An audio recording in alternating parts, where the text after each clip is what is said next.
Okay, ladies and gentlemen of the board of MCOM. Good afternoon, my name is James and these are my colleagues Victor and Hugh. We're from Allez Consulting in Australia and we're here to talk about the very urgent, very time-sensitive issues that MCOM currently faces.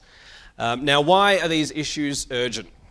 The reason why we've had an urgent board meeting called, and we want to particularly thank the board for coming together at such short notice, is because of these two first urgent issues.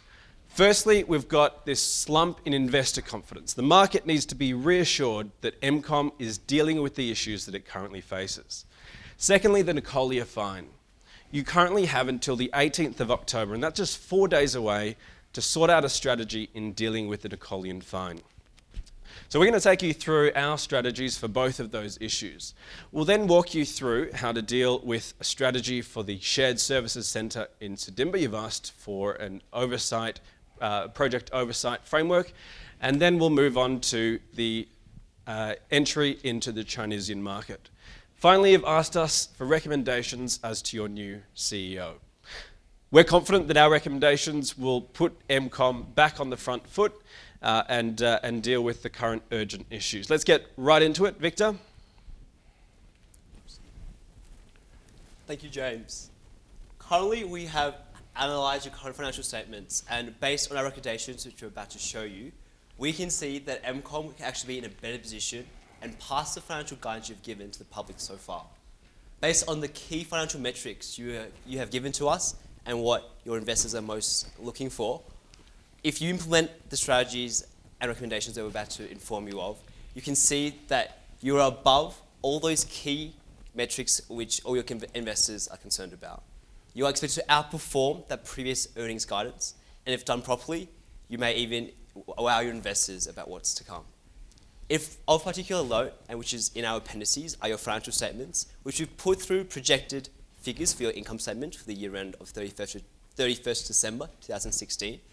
And of particular note is the provision which you provided for the Coley fine last year in 2015. The $9.3 billion that was given, initially we believe was of a material nature, and we believe it actually was a good decision to make. Based on our recommendation, we've adjusted and implemented an expense of an additional $5.4 billion. Based on recommendation, we'll go through and the strategic rationale behind it. Given that, and given all the cost-saving measures in the Sidimba SSC as well, this has resulted in a vast improvement in your ROE, as well as the earnings per share as well, and the dividends which you'll be able to provide to your shareholders. I'd like to now hand over to Hugh, who will go over our strategic rationale of the Coley situation. Thanks, Victor. So the situation in Coley is the most important one, because the Coley subsidiary represents the largest portion of MCOM's revenues. And the $58 billion fine is a large risk and may need to be negotiated and settled within the next 4 days. So it's a very urgent situation. One of the options that was given to us to consider is completely exiting Nicolia and not paying the $58 billion fine. Based on the DCF valuation, we value MCOM Nicolia at around 64 to 76 billion Sidimban dollars. After paying the $58 billion fine, there will be still some residual value left in MCOM Nicolia. Hence, we do not recommend exiting Nicolia and to not pay the fine. The second consideration was to pay a much reduced settlement with the Nicolian government. However, MCOM must list MCOM Nicolian subsidiary on the Nicolian Stock Exchange and have a minimum free float of 60%. We believe that currently, if you were to follow on with this, that the stock will be very undervalued by investors for a number of reasons. Firstly, there's a lot of sovereign risk because of the nature of the civil warfare and the terrorism within the country. And furthermore, investors with any money will be pulling out their money from Nicolia into other countries which are much safer in Africa. Hence, it'll be very difficult to raise that capital and to list those 60% equity on the Nicolian Stock Exchange. Hence, because of that, we rule out listing on the Nicolian Stock Exchange. This will represent a significant loss of value for your shareholders. And so that leaves really two options. Either to pay a much reduced fine of 15 billion Sidimban dollars and needing to then comply with removing unregistered SIM cards off your network within the next 12 months, or paying the $58 billion fine and then negotiating and appealing the fine later. given that you need to settle within 4 days and you don't have $58 billion of cash or cash equivalents at the group level, paying the $58 billion fine in the next 4 days is simply not feasible. Hence, we recommend paying the much reduced $15 billion fine and then complying with the legislation over the next 12 months. And so, as the board, you've given us guidance that it takes 24 months to comply with removing unregistered SIM cards off the network. However, under this settlement, you need to comply within the next 12 months. And so we view that the limitations to implementing this compliance within the next 12 months isn't because of technical reasons, because all of your competitors have been able to implement it quite rapidly. We believe that the limitations are within the customers and customer behavior. It's very difficult to motivate a customer to go and show their identification so that we now know their identities. And so there is the potential risk. There's the potential risk that your customers may shift to other telcos. However, if they shift to other telcos, they still need to show their identification documents. Hence, we believe that this isn't a very big risk. So in order to make sure that your customers move and present their IDs within the next 12 months, we recommend that you offer them some benefits if they're able to do it rapidly, say within the next 3 to 6 months. Perhaps giving them more airtime or giving them more data. And this now moves on to the next topic, and Victor will cover this. Thank you, Hugh. The Sandton Shared Services Center that you've currently decided to expand represents significant risk in considering the ethical considerations I've had to go through. And so what we've decided is that it's important that you not only optimize this transition, and we'll provide you strategies to do so, but you also manage those concerns of all the stakeholders which are involved in this decision. Now, the rationale behind going through for the SSC is extremely important. You have been told you need to reform your operating model, and we believe this is definitely the right course of action to do so. Not only that, but this allows the specialization of your staff through training. Being in one place, it allows its economies of scale and scope from everyone being together, and that leads on to the most important rationale of control. Having so many operations, so many different countries, having all your servicing staff in one place allows you to control the way you service your clients and the performance levels that they are also given. Based on the breakdown and information of the current SSC transformation going into Sandton, we've analysed 3 different parts, being MCOM Sandton, MCOM Coley, and all other countries. What you can see here, it's clear that your transition from all other countries back to Coley is what is doing not as well. Based on your budgeted figures, it's underperforming by quite a large amount compared to MCOM Sandton and Coley. And it's important to note that you've really focused on transitioning to Sandton so far, while Coley has actually been only 50% of the actual jobs have been shifted there. And so it's important that the board learns from what's happening in Sandton, identify the key reasons why cost savings have been so much more beneficial in that country, and then apply it to MCOM and all those other countries. Given that you're actually not making as much as you were initially forecast to, and that the reason why you're ahead of the initial budget savings is due to predominantly MCOM and Coley right now. Now, to manage those concerns, we believe you have to target 3 key places. Number 1 is to manage the people, your staff. These are the people who are going to be affected right away from this offshoring. And to do this, we suggest 3 strategies. First and foremost, it's important you communicate to your staff that this is not because of them, it's because of the business, and that you offer them some sort of training potentially, and offer them the opportunity to move around the business. They've been a part of MCOM for so long, they understand how to serve customers, and they may be able to be utilised somewhere else in the business. In addition, it's important that you offer them relocation offers as well, as you would need to retrain staff potentially in Sandton if they have already been in the business for so long and they are willing to move with MCOM and its future business strategy. That would also be a way to help assuage them. Finally, you may also offer them a package if they were to leave. If they ultimately do not want to stay, it's important that you do help support them in that process to become employable later on as well. Next, it's important to manage that transition. So when employees do come to Sandton, it's important that you train them properly. And like we mentioned, this is about optimizing your model and your costs right now. And by doing that, you need to make sure you give them sufficient training, that they understand how to serve customers. And that's done through that control that we mentioned as well. By having them all in one place, you can ensure that the message is clear instead of having them around different sectors. And finally, to manage that outcry. Now, a lot of customers are actually concerned about these jobs being shifted. And so it's important that you have a leader, someone who can communicate this to the public.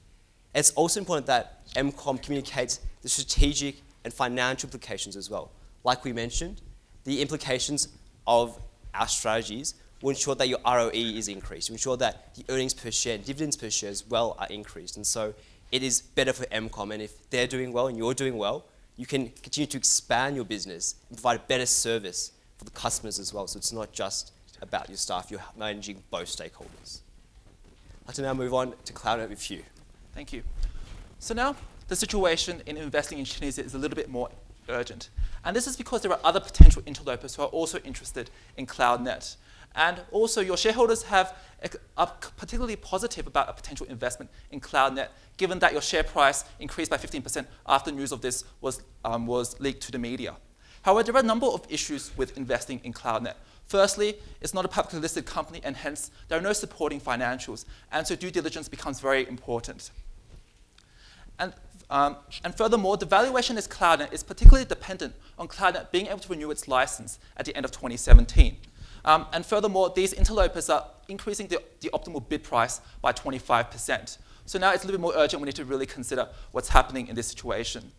And so given that the valuation of CloudNet is dependent on it being able to renew its license, what we're really proposing is to form a new novel transaction where we still go through the original suggestion of paying 51% for 51% equity, paying $27 billion, and then paying a further $10.8 billion contingent on CloudNet being able to win that new license.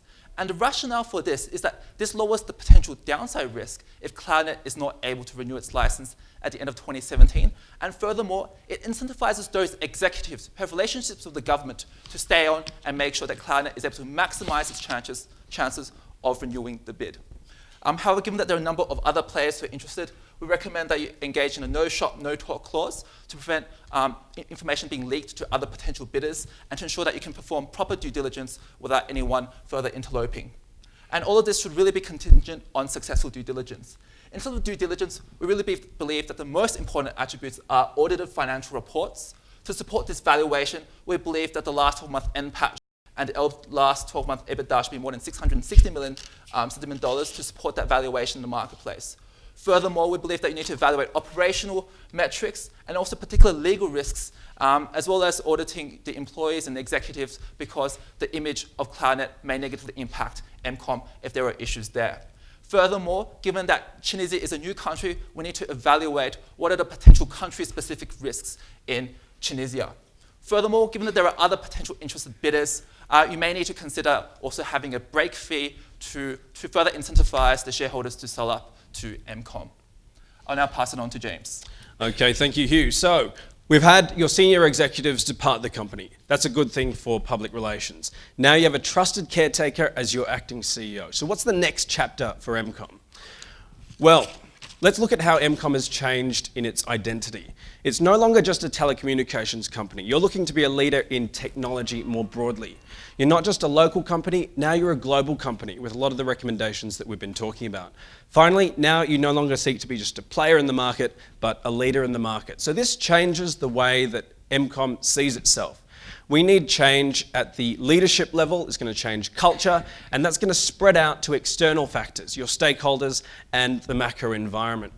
So a leader, we need several traits. Firstly, we need a decisive person. We need someone who is a historically disadvantaged individual. We need someone who's a strong communicator who can put these new recommendations and manage the change management process. What experience do we need? We need someone who's got past experience running a diversified group. We need someone who's got past experience running a multinational firm. And we need someone who has a regulatory focus. Someone maybe who's worked at the regulator in the past. Finally, it'd be great to have a Napoleon, someone who understands MCOM's biggest market segment. Who's that person? Well, Mr. Olatunji Babele is your best bet. We believe he is the next group CEO, the best option, the one that you should take. So what have we talked about today? Firstly, we need to satisfy investor concerns. Secondly, let's get the Napoleon fine dealt with, we'll pay the money, and then comply with conditions within 12 months. Shared Services Centre, and we've presented an M&A strategy, and we've presented the new CEO to the board. We're now happy to take questions from the board.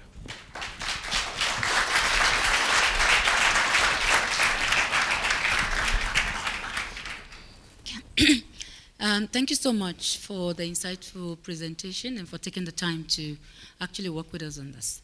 My question is on the negotiation strategy that you've outlined for us. You've advised us to take option 2, paying the 14.780 million Sandton dollars immediately. That's right. And then negotiating for 12 months to comply with the same registration.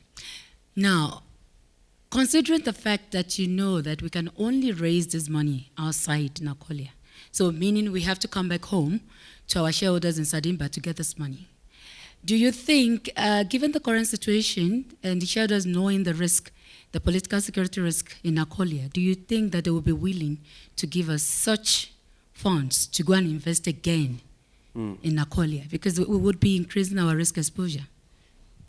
Sure. So MCOM is the parent co, and MCOM Nakolia is the subsidiary. And so we found that at the group level, MCOM has enough cash to inject that equity into your subsidiary, MCOM Nakolia. And because of that, you'll be able to fund that transaction without raising new capital from other investors. Are they your concern? Okay, I think we as a board did take the decision that if we have to go for that option, we would have to raise new capital. Sure. We cannot dip into our reserves. That is very clear as a board, is a decision that we made. So if we are going by that option, we need to go back to our shareholders and ask them for more capital. Sure. So that's a very understandable concern that you may have in terms of maintaining sufficient cash reserves. So as we've already presented in the first slide, is that your key financial metrics have outperformed previous guidelines. And that means that once you put that information out to the market, people will have a much bullish view of your equity, and so your equity price would rise. And so we believe that that may be the best time to go through with raising fresh equity, perhaps through an accelerated book build, because the equity is still quite volatile. And through the accelerated book build overnight, that may be a way for you to raise those 15 billion Sandton dollars without diluting the share price. Just adding on to Hugh's comments, I think it's also important to consider the effect if you weren't to do this and pay it right now, and the potential implication, for example, if you were to, say, go to court and have this out and prolonged in the public. Currently in Nakolia, there's such a negative perception about MCOM, and one of the key things is about that Blancana terrorist group that's operating, and if you were to go to court and pay the fine and try to get it back, for example, that way you risk your shareholders and you risk the customers who are already considering boycotting you in MCOM Nakolia. So I think it's important that we work with the government in that sense to help them try to solve and find a solution. Maybe by getting these registered SIM cards off their network, it can definitely help improve your standing as well in that sector. Thank you very much. Also in the Nakolia case, you mentioned that you are thinking that we will be able to be out in 12 months, although it was proved that we need 24 months. You are willing to offer certain benefits to the customers to change the contract. What is your rationale, or where the funding of those benefits will come from? That's a very good question. So we do need to think about the funding of those benefits. So the ideal situation is that it would take about 24 months to comply with the conditions and remove all registered SIM cards from the network. There are a few costs associated with some of these incentives to get people to either register or to remove them from the network. And where those costs are going to come from is we're hoping that once we've dealt with all of these issues, and there's a lot of issues that need to be dealt with very swiftly, we should be on a new course, and that new course will hopefully see the acquisition of new customers, and over the long term, if we take a long-term view in the long-term strategy for MCOM, that those costs will be recovered. Thank you for the presentation. If you can just discuss with the board your thinking around the acquisition of CloudNet. One of the due diligence items that I didn't see there was the projection for future earnings. Have you considered that? Sure. So in our due diligence, what we've really looked at is what those financial metrics are and what those key operating metrics are. For example, like the churn ratio and also the customer acquisition costs, which are the key drivers in this particular industry in terms of projecting future revenues and costs.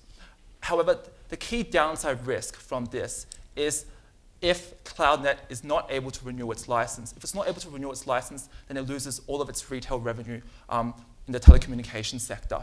And so because of this potential downside risk, that's the rationale behind why we structured the transaction to minimize the financial downsides if CloudNet is not able to renew its license. And that's why we've proposed to pay out those shareholders in 2 tranches, with the second tranche only being paid out if CloudNet is able to renew its license. So the benefit of this deal structure is we can actually share the benefits that will come from MCOM's acquisition of CloudNet to make sure that everybody wins. We want to make sure that CloudNet gets a return off this. We want the best deal for MCOM. And so we've actually structured those financial forecasts for earnings for CloudNet into our strategy, into our deal structure, having those 2 different tranches. Thank you for the presentation. I really enjoyed that. And thanks for the thoughts that you've so well articulated there. Just in terms of your advice not to list on the NSE, we are facing an enormous amount of pressure from the government. Okay, so we're not very well liked by them. That's our main stakeholder and regulator. The public, who are customers, are locals predominantly. And we're not big fans there either, so we're not very popular there either. They are pressing us for skin in the game in terms of enriching that local environment. I understand your view that the CEO, needs to be local in that, but that could be seen as, just kind of doing a small token something in terms of skin in the game for the country, as opposed to listing on the NSE. Whilst I understand the solid financial case behind that, can you please share with me your thinking in terms of the repercussions afterwards, and how are we going to answer for that? I think there are different ways you can invest in a country. One is obviously to list on the stock exchange, but I think you can also invest in, say, infrastructure to help the government improve, say, their policy, or work with them and maybe do a partnership between private company like MCOM and the government itself. So you could potentially invest in, say, helping neutralize those Blong-Kana terrorists, and maybe as well help develop that communications sector within Nicolia. We're aware that Nicolia is one of your biggest revenue earners, and so they're an extremely important part of your overall strategy. And we think investing in, say, infrastructure and kind of going with that whole technology boom as well doesn't mean you necessarily have to list your equity, because it is obviously very risky, like we went through. There's a lot of potential downside risk as well. But if you, say, improve your CSR as well and show that you're really willing to help that whole country get out of that whole terrorism that's currently taking it over, and helping customers as well with their daily lives. Telecommunication is so powerful and everyone needs it. And if MCOM can be seen as that conduit, as that champion, with that new CEO that we're going to introduce as well, then that can definitely help improve your image without particularly having to go through that listing, and maybe a different manner to go about it. Right. Thank you very much. I think to come across so calm when we called you at short notice speaks volumes, so well done. And you've articulated scenarios that are definitely food for thought on the 5 different priorities you've listed. One of the things that is key, and it was the last one you covered around leadership, because this is a turnaround story and what we're trying to do, is the candidate you recommended is an external candidate. We've got a really good leader that meets all the requirements, from an HDI through to understanding the business, and operationally, if you look at your 12-month SIM card adjustment. How do you recommend, or what is your view on Atela Miyati, and why, as an internal candidate that knows the business, he's not considered a potential option? And if he was, how would you see him working together with the CEO you've proposed? The reason why we made the recommendation that we did is because this is a turnaround story. MCOM desperately needs not only internal new leadership, but they also need to communicate to the public in Sedimba, in Nicolia. They need to communicate that there is a new direction for the whole company, the whole group. And that's the overriding consideration that underlies our our recommendation. We did give serious consideration to your current COO as well because of that internal knowledge.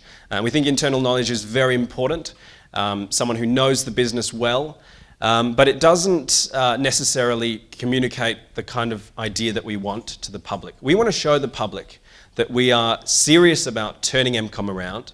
We're going to take best practice from around the industry and from other industries. We're serious about making sure that regulatory compliance is a #1 consideration. And we just thought that the benefits of having someone external exceeded the benefits of your current COO. So just in a follow-up to that, I think you mentioned it's good PR that some of the senior executive have left and you've got a change of season, so to speak. What's interesting is the metrics you've calculated are all positive, so better than previous year, very optimistic, there's all upside. What is the plan B if the 12 months does not work out? What is the risk this board is signing up to if we don't meet the fine requirements and we see ourselves paying for it? And our CEO recommendation is not a Sidimbian. What is the issue if they're not approved? So what's plan B? Sure. So in particular, in terms of the potential risks if MCOM is not able to completely comply with the 12-month threshold of removing unregistered SIM cards off the network. And so there is always the option to remove unregistered SIM cards off the network because this is quite an easy technical problem. The limitation is that if you remove unregistered SIM cards off the network, there is potential downside revenue because you're going to lose all those customers by removing them off the network. And so that's the rationale for prolonging the amount of time it takes for customers to come and register their identification cards. So that's something that's within the MCOM's board's control. And so we don't believe that to be a significant risk. So just to summarize, 12 months to incentivize getting users to provide their details, and otherwise flick the switch and we might lose a few customers, but we need to make sure that we do comply. Just going back to Nicolia, the situation is serious. Significant impact could mean the end of the business as well. Can you just discuss with us your thinking around why the provision wasn't made fully and that legal considerations carried a heavier weight than the accounting provision? Thank you for your question. We believe that the Coley situation was still under negotiation. So having looked at the key rationale behind the initial provision in itself means it's uncertain in some sort of manner. And so what we believe was going to occur, and you definitely had a strategy and you've implemented it, is there are other options in paying that $58 billion fine. And like we've mentioned as well, you don't have the current cash to pay it. And there are definitely other ways you may be able to reduce it, even though at that stage, there was potential that you had to pay the full amount. We believe with what our recommendation is, the additional $5 billion as a result is close to that provision. It's obviously not enough, but it was close to that final recommendation of the initial 9. And like you mentioned, that if you were to put through a $58 billion loss straight away in last year's financial statements, it would have extremely harsh negative consequences for your current share price in terms of the way people would have viewed such a huge fine, and you were still negotiating. And so we believe that it wasn't appropriate to write off straight away. Just quickly, as a follow-on to that, what if I told you I think we should fire the CFO, or we should fire the head of audit committee, or we should at least fire the external auditor? What are your comments on that, from a governance perspective? Yeah. And maybe just a follow-up on that. Ultimately, the investor will look at the worst case scenario. So it doesn't matter you provide not the full amount, your share price will reflect it. Yeah, it's very true. Well, it's obviously extremely important that auditors are independent in what they do, and that when they are assessing items that involve judgment or valuation, that they go through the appropriate amount of work to make sure that what they're showing is a true and fair valuation of what is currently the situation that MCOM was in at that time. Based upon the legal advice and the fact that you are also hiring someone from America who was able to help you reduce that fine as well, and by sounds of it, considering that there's a 90% chance you could have potentially have recovered it, we believe that's extremely important when you consider all these factors, that providing 100% was not reflective of the actual chance you had of paying that full fine in full. And so the auditors and what they've done and the work that they've conducted sounds like it was appropriate, given that auditing is not about absolute assurance, it's about reasonable assurance. and now that more information has come to light, now you can adjust properly for that actual fine.